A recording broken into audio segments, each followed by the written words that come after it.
নমস্কার বন্ধুরা, বাসন্তীর হেসের ঘরে সবাইকে স্বাগত। আজকে আমি দেখাবো চিংড়ির মালাইকারি। এই দেখো কিছু চিংড়ি মাছ নিয়েছি, বড় বড় গলদা।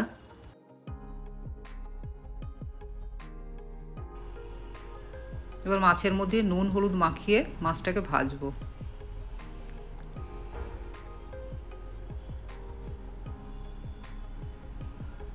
বেশ, এবার নুন হলুদটা মাখিয়ে নিচ্ছি ভালো করে।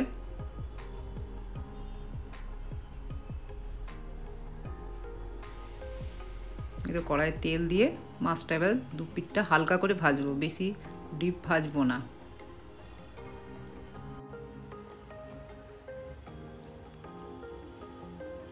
মাছ আমার ভাজা হয়ে গেল, এবারে সব তুলে নিচ্ছি। এইভাবে সব মাছগুলো আমি ভেজে নিচ্ছি।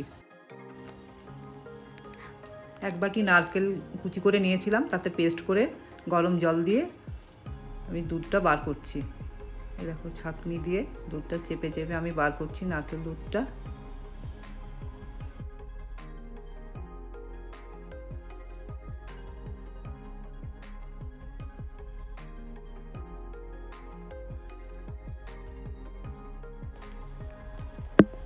এবার মশলার জন্য দুটো পেঁয়াজ নিয়েছি, পেঁয়াজটা কুচি করে কেটে নিচ্ছি।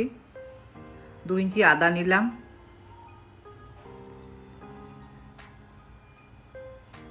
8-10টা রসুনের কোয়া নিলাম, এটা পেস্ট করে নিচ্ছি। এবার কড়াইয়ে ওই মাছ ভাজা তেলের মধ্যে লং, এলাচ, দারচিনি ফোড়ন দিয়ে একটা তেজপাতা দিলাম ফোড়ন দিয়ে একটু ভালো করে ভেজে নিই ফোড়নটা। এরপরে ওই পেস্টটা দিয়ে দিলাম, পেঁয়াজ আদা রসুন কাঁচা লঙ্কা দিয়ে যে পেস্টটা করেছিলাম ওই পেস্টটা দিয়ে দিলাম। এই পেস্টটা দিয়ে একটু নেড়ে চেড়ে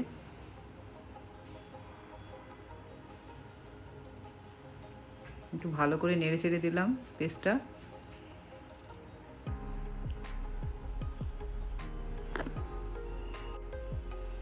এরপর জিরে গুঁড়ো, ধনে গুঁড়ো, কাশ্মীরি লঙ্কা, পরিমাণ মতো হলুদ,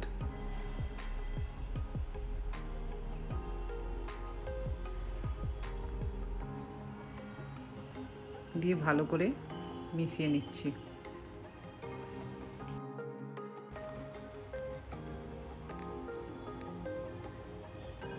ভালো করে কষানো হয়ে গেল, মশলা থেকে প্রায় তেল ছাড়ছে আমার। এবার একটু টমেটো গ্রেট করে রেখেছিলাম, একটা ছোট টমেটো, সেটা দিয়ে দিলাম। সেটা দিয়েও একটু ভালো করে কষিয়ে নেব।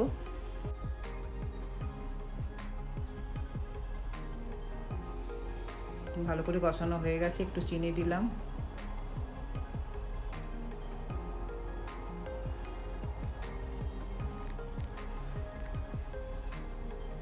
সামান্য একটু জল দিয়ে মশলাটা একটু ফুটতে দেবো।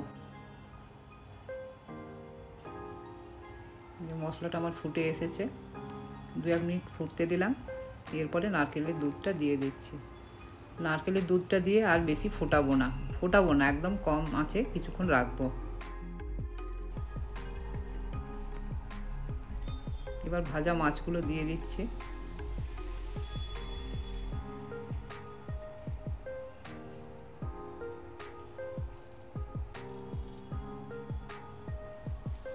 এবার একটু গরম মশলা দিলাম, দিয়ে একটু নেড়ে চেড়ে দিলাম,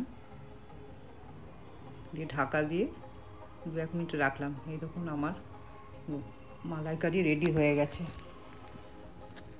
এইবারে সার্ভিং বলে সার্ভ করে নিলাম। মালাইকারি একটা পুরনো রেসিপি, কিন্তু যতবারই করা হোক না কেন খেতে খুব ভালো লাগে। আপনাদের কেমন লাগলো একটু জানাবেন। আপনারা আর কি রেসিপি দেখতে চান আমাকে জানাবেন। ভালো লাগলে কমেন্ট, লাইক, শেয়ার, সাবস্ক্রাইব করবেন।